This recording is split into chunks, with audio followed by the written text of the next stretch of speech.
치아 건강 관련 어렵거나 애매한 질문들 백 교수가 답변해 드립니다.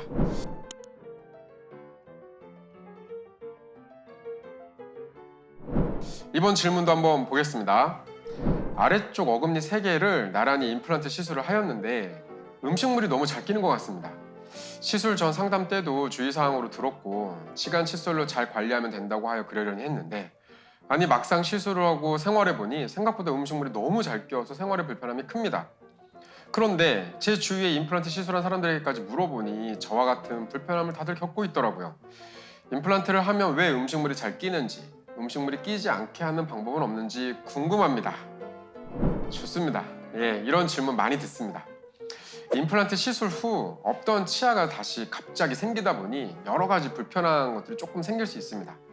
예를 들어 임플란트와 맞닿는 치아가 조금 뻐근하다고 치아에 통증이 있다고 하시는 분들도 있고 볼살이 계속 씹힌다라고 이야기하시는 분들도 있고 이렇게 새로운 치아에 적응하는 과정에서 생기는 크고 작은 불편함들이 있는데 그중 임플란트 시술 후 부쩍 음식물이 많이 끼는 것 같다는 증상을 호소하시는 경우들이 많이 있습니다.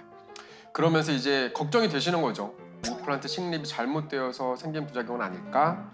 이렇게 걱정이 되시는 거죠. 그러나 한마디로 말하자면 부작용은 아니고요. 자연 치아와의 그 차이로 인한 자연스러운 증상 중에 하나입니다. 아니 원장님 이게 자연스러운 거라고요? 이게 당연한 거라고요? 먼저 설명을 한번 좀 드릴게요. 임플란트와 이제 자연 치아의 그런 구조적인 차이가 먼저 좀 있거든요. 자연 치아는 치아 머리부터 치아 뿌리까지 하나의 형태인 거 알고 계시죠? 그리고 또한 그 형태가 약간 이런 기둥의 형태를 띄어요. 근데 임플란트는 일단 나사 위에 보철물을 올리는 구조적인 특성으로 인해 음식물이 잘 끼게 되는데 무슨 소리냐면은 임플란트는 치아 머리 역할을 하는 이렇게 보철물이 있고 치아 뿌리 역할을 하는 인공 치근이 있죠. 그리고 그 두 사이를 연결하는 구조물인 지대주가 있어요. 근데 이 지대주 부인이 약간 잘록합니다. 그렇기 때문에 임플란트는 약간 이러한 콘 형태를 보여요. 원뿔의 형태 같은 거죠. 그렇기 때문에 지대주가 잘록하게 제작되기 때문에 이 틈 사이로 음식물이 끼기 쉬운 그러한 단점이 조금 있습니다. 물론 최대한 잇몸 라인에 맞게 그 지대주 부분을 제작한다면 음식물 끼임이 덜할 수는 있겠으나 시간이 지나면서 다른 요인으로 인하여서 자연 치아와 임플란트 사이에 공간이 약간 생기면서 음식물이 쉽게 끼는 일들이 발생합니다. 첫 번째가 자연 치아와 임플란트의 구조적인 차이였고 두 번째는 자연 치아만이 가지고 있는 치주인대라는 것인데요. 이 치주인대 덕분에 자연 치아는 조금씩 이렇게 움직일 수가 있습니다. 임플란트는 단단하게 딱 고정이 되어 있는데 자연 치아가 치주인대를 가지고 있는 그 쿠션 부위를 가지고 있는 자연 치아가 조금 움직일 수 있기 때문에 바로 이 사이에 자연 치아와 임플란트 사이에 간극이 생기게 되고 그 부위에 음식물이 끼는 일들이 생길 수가 있는 것이죠. 그 다음에 세 번째로는 자연 치아에 자연스럽게 이동하는 성질. 우리가 가지고 있는 이 자연 치아들은요, 앞쪽으로 조금씩 쏠리는 경향이 있습니다. 이러한 움직임은 시간이 지남에 따라서 조금씩 더 많이 움직이게 되는데요. 똑같이 임플란트는 고정되어 있고, 근데 임플란트 앞에 있는 치아가 앞쪽으로 또 움직여 버려요. 그럼 여기에 공간이 커지게 되는 거죠.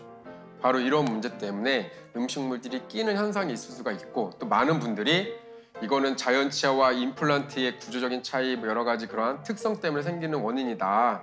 그냥 열심히 좀 잘 관리하면서 사용해 보시라 라고 이야기를 하는 겁니다. 그런데 이렇게 자연적으로도 음식물이 끼기 쉬운 환경이 조성이 되는데 여기에 더해서 네 번째, 주변에 염증이라도 생겼다. 임플란트를 딱 심어놨는데 옆에 자연 치아들이 딱 있다 그랬잖아요. 얘네들이 건강한 상태에서도 아까 제가 말씀드린 여러 이유 때문에 음식물이 끓기 쉬운데요. 만약에 여기 주변 치아랑 임플란트에 염증이 시작되잖아요. 그럼 치아들이 더 많이 움직입니다. 더 쉽게 움직이게 돼요. 그러면 음식물이 끼는 현상이 더 많이 발생하게 되는 것이죠.